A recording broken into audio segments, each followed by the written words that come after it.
पिछले कुछ दिनों से उत्तर प्रदेश में मीडिया में अपराध को लेके बहुत चर्चा हो रही है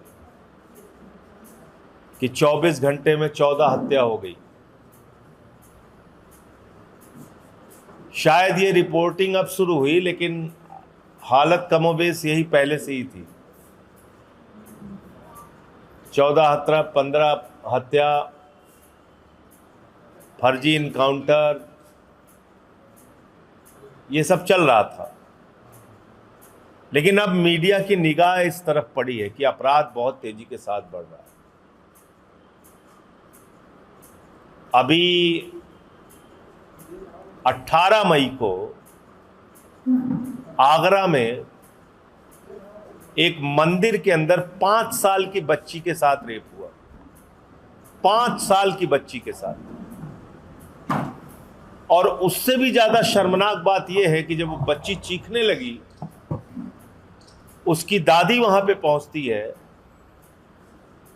तो बलात्कारी दरिंदा जो था, जो उस बच्ची के साथ मंदिर में रेप कर रहा था, वो बलात्कारी दरिंदा उस बूढ़ी दादी को धक्का मार के चला जाता है। फिर जब वो चीखती हैं, चिल्लाती हैं, तो लोग वहां पे इकट्ठा होते हैं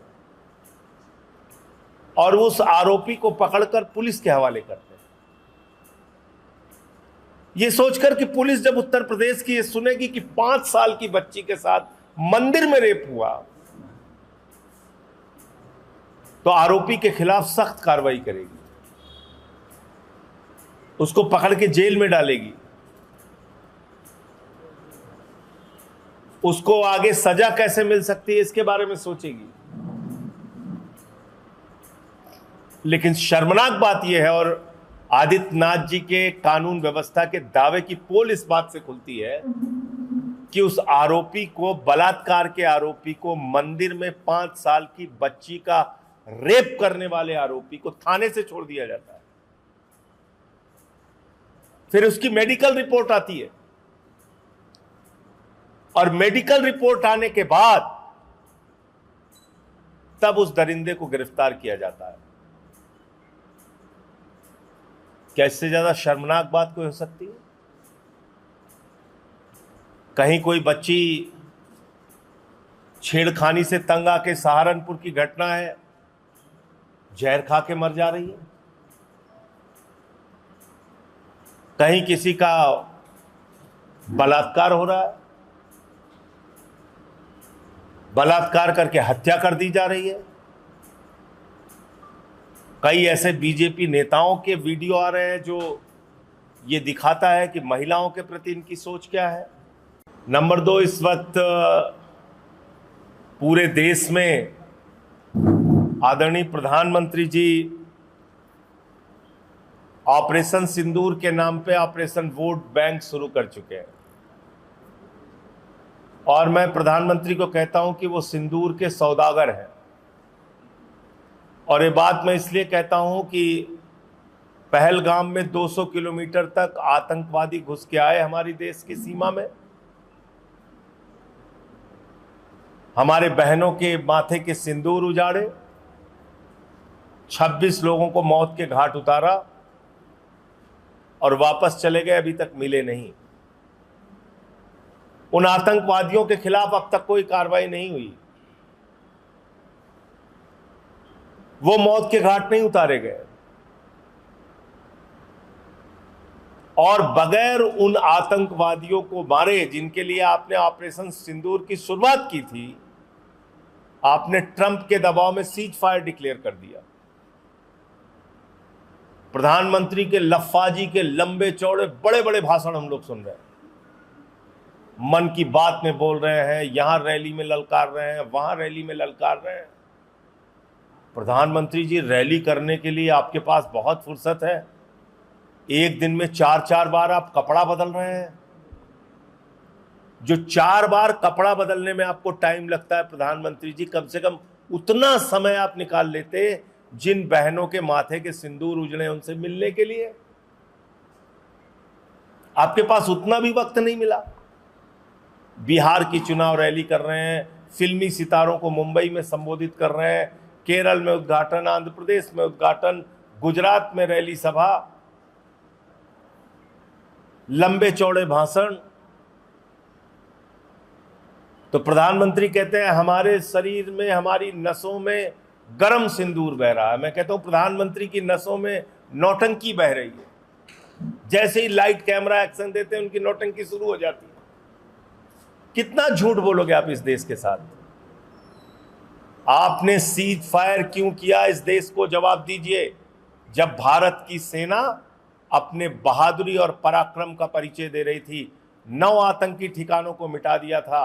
भारत की सेना के पास 21 आतंकी ठिकानों की जानकारी थी और पीओके पे कब्जा कर सकती थी भारतीय सेना। बलूचिस्तान को पाकिस्तान के नक्शे से अलग कर सकती थी, बांग्लादेश की तरह उसको अलग किया जा सकता था। ऐसे वक्त में ट्रंप के कहने पर आपने क्यों सीज फायर किया? पीओके पर कब्जा करने का मौका क्यों आपने गंवाया? देश को धोखा क्यों दिया? प्रधानमंत्री को यह बताना चाहिए। और ये ऑपरेशन सिंदूर के नाम पे सिंदूर की सौदागरी और वोट बैंक की पॉलिटिक्स आप बंद कीजिए प्रधानमंत्री जी। ये मैं आपसे कहना चाहता हूं।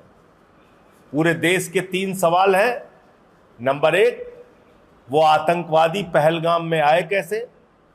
नंबर 2, उन आतंकवादियों को अब तक मारा क्यों नहीं गया जिन्होंने हमारे बहनों के माथे के सिंदूर उजाड़े? और नंबर 3, ट्रंप के दबाव में आपने सीज फायर क्यों डिक्लेयर किया जब भारतीय सेना पीओके पे कब्जा कर सकती थी, बलूचिस्तान को पाकिस्तान से अलग कर सकती थी? ये 3 सवाल का जवाब प्रधानमंत्री जी को जरूर देना चाहिए। और एक चीज़ मैंने सुना, मुझे कई बार भाजपाइयों पे बड़ी हंसी भी आती है। कह रहे हैं कि अब बीजेपी का कार्यकर्ता घर घर में सिंदूर बांटेगा। बताइए, शर्म नहीं आती उनको? अरे भैया, सिंदूर का मतलब पता है आपको? एक महिला के लिए सिंदूर का मतलब है उसके पति के द्वारा उसके माथे में सिंदूर भरा जाता है। भाजपाइयों, इतनी तो समझ कर लो। कोई लुच्चा लफंगा जाके किसी के घर में सिंदूर दे के चला आएगा किसी महिला को? वो उसका सिंदूर अपने माथे में भर लेगी? अरे ऐसे बिना सिर पैर के कार्यक्रम बनाते हो, सोचते भी नहीं। भैया, सिंदूर भरता है पति अपनी पत्नी के मांग में। सिंदूर उसके माथे का गौरव है, सिंदूर उसका सम्मान है, सिंदूर उसका स्वाभिमान है। और भाजपाइयों की हालत तो क्या हो गई है इस समय, पूरा देश देख रहा है। और कह रहे हो कि तुम्हारे कार्यकर्ता घूम घूम के सिंदूर बांटेंगे महिलाओं को। मैं भाजपाइयों को समझा रहा हूं, ऐसे कार्यक्रम मत करो, पता चला 2-4 थप्पड़ ना खाने पड़े किसी महिला से आपके कार्यकर्ताओं को।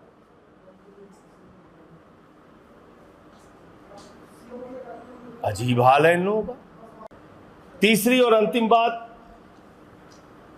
उसके बाद अवध ओझा जी अपनी बात रखेंगे। एक बड़ा दावा किया गया कि भारत दुनिया की 4थी बड़ी अर्थव्यवस्था बन गया है। अब इस दावे की हकीकत क्या है? पहली बात तो यह दावा गलत है। अरविंद विरमानी जो नीति आयोग के सदस्य हैं,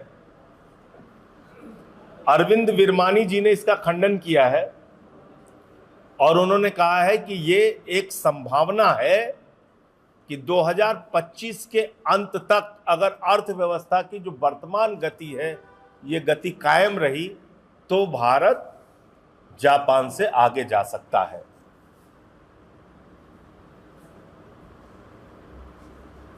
लेकिन ढोल पीटना शुरू कि भारत दुनिया की 4थी बड़ी अर्थव्यवस्था बन गया। हमें भी खुशी होगी, हम पहली अर्थव्यवस्था बन जाएं, दूसरी बन जाएं। लेकिन वास्तविक खुशी आप लोगों को कब होगी? जब इस देश की प्रति व्यक्ति आय बढ़ेगी।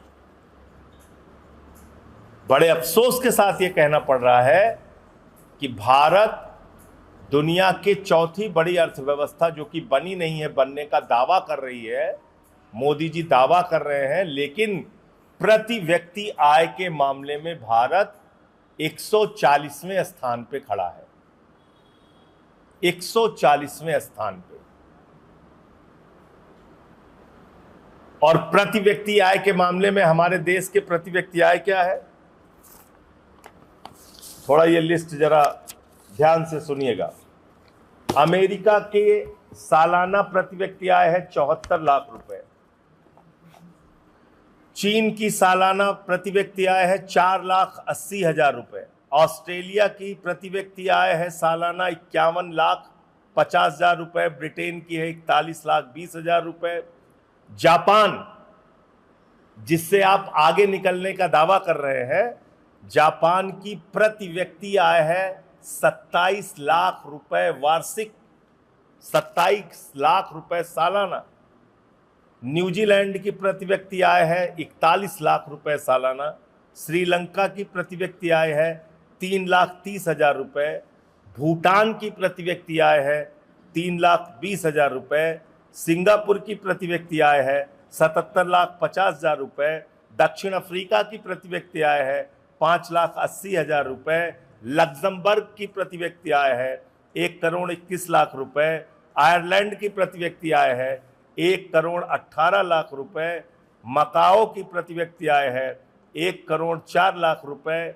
कतर की प्रति व्यक्ति आय है 98 लाख रुपए। यूएई की प्रति व्यक्ति आय है 80 लाख रुपए। स्विट्जरलैंड की प्रति व्यक्ति आय है 76 लाख रुपए। नॉर्वे की प्रति व्यक्ति आय है 68 लाख रुपए। डेनमार्क की प्रति व्यक्ति आय है 64 लाख रुपए। भारत की प्रति व्यक्ति आय है 2,43,000 रुपए। और भूटान की प्रति व्यक्ति आय है 3,20,000 रुपए। और श्रीलंका की प्रति व्यक्ति आय है 3,30,000 रुपए। तो हम प्रति व्यक्ति आय के मामले में भूटान और श्रीलंका जैसे देश से भी पीछे हैं। और अगर हम कहते हैं कि आबादी हमारी देश की बहुत ज़्यादा है, तो चीन को ले लीजिए। तो चीन में भी जो प्रति व्यक्ति आय है वो है 4,80,000 रुपए। और हमारी जो प्रति व्यक्ति आय है वो है 2,43,000 रुपए। यानी कि चीन की जो प्रति व्यक्ति आय है वो 2 गुना है भारत की प्रति व्यक्ति आय से। और आंकड़े क्या है? भारत के प्रधानमंत्री ने 18 घंटे मेहनत की, दिन रात मेहनत किया। 2014 में भारत के ऊपर जो कर्जा था वो कर्जा था 55 लाख करोड़ रुपए। भारत के 14 प्रधानमंत्रियों ने देश के लिए जो कर्जा लिया वो कर्जा था 55 लाख करोड़ रुपए। प्रधानमंत्री जी ने कहा हम ऐसे नहीं मानेंगे, हम कर्ज का विकास करेंगे। दिन रात मेहनत किया उन्होंने और उन्होंने कर्ज का विकास किया। उन्होंने कहा जितना तुम 14 लोगों ने लिया है उसका 2 गुना से ज्यादा हम लेंगे अकेले। 181 लाख करोड़ रुपए भारत को कर्जे में डुबा दिया आज की तारीख। यह आपकी देश की बड़ी अर्थव्यवस्था, यह आपकी सच्चाई। भारत की शिक्षा की जो हालत है, जीडीपी का 2% से कम हम शिक्षा के ऊपर खर्च करते हैं। 2% से कम हम जीडीपी का स्वास्थ्य के ऊपर खर्च करते हैं। और जो कुछ आंकड़े हैं इस देश में, बच्चों की क्या हालत है और अमीरी और गरीबी के बीच का फर्क क्या है। भुखमरी के मामले में भारत 105वें स्थान पे है। हैप्पीनेस इंडेक्स, खुशहाली के मामले में हम 126वें स्थान पर हैं।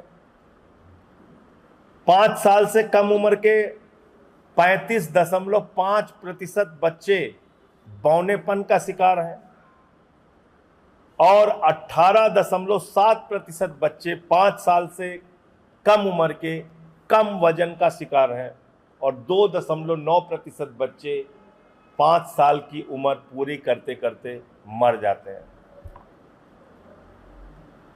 ये हमारे विकास के दावों की सच्चाई। 82 करोड़ लोग, आप सब जानते हैं, 5 किलो राशन पे जिंदा है। 1% आबादी के पास 40% देश की संपत्ति है और 50% देश के गरीबों के पास 4% संपत्ति है।